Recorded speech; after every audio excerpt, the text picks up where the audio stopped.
Matapos nga ang naging buwelta ng kaibigan or BFF ni Mrs. Angelica Yulo, narito naman ang naging buwelta ni Chloe San Jose sa pamilya ng kanyang minamahal na si Carlos. Well, sabihin na natin sa ina ni Carlos. Ni Chloe sa kanyang Facebook, "No need for a long caption.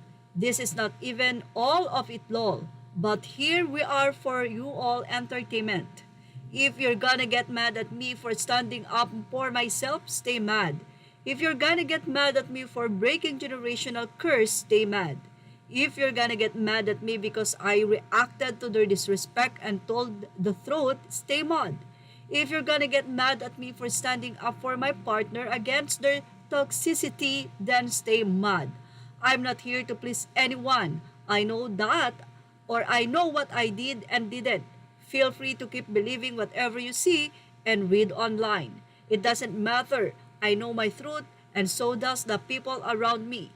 Most especially Mahal Carlos, the universe has my back. Hence, this would be my last time speaking about this. It's honestly getting boring and over-dramatic at this point, as it's been a long gone issue. Again, stay mad and good luck with your PR stunts, Pakulo. Much love." Narito naman ang mga naging pruweba o resibo ni Chloe. Sinabi dito na hubadera din naman ako ng taon, nagsusuot din ako ng sexy and revealing clothes. Bakit hindi ako mukhang POK to the second power? At mukhang ang tinutukoy dito ay si Chloe, although walang pinangalanan. Pero ito ang mga resibo ni Chloe na panlalait sa kanya ng nasabing ina ni Carlos Yulo. Say pa ni Mrs. Angelica Pakis, "Takot naman ako sa mga post mo, puwet lang naman kaya mong pakita." At narito pa ang ilang mga pruwebang ipinakita ni Chloe, mga conversation ng mga kaibigan ni Mrs. Angelica Yulo, kung saan ay pinag-uusapan nila ang nasabi nga pong si Chloe San Jose na girlfriend ni Carlos Yulo. Doon ay makikita nyo ang mga sinasabi nila about sa panginsulto kay Chloe.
Sabi nyo dito, yan ang ating Showbiz Now update. Images are all credit to the rightful owners. Thank you for watching Showbiz Now.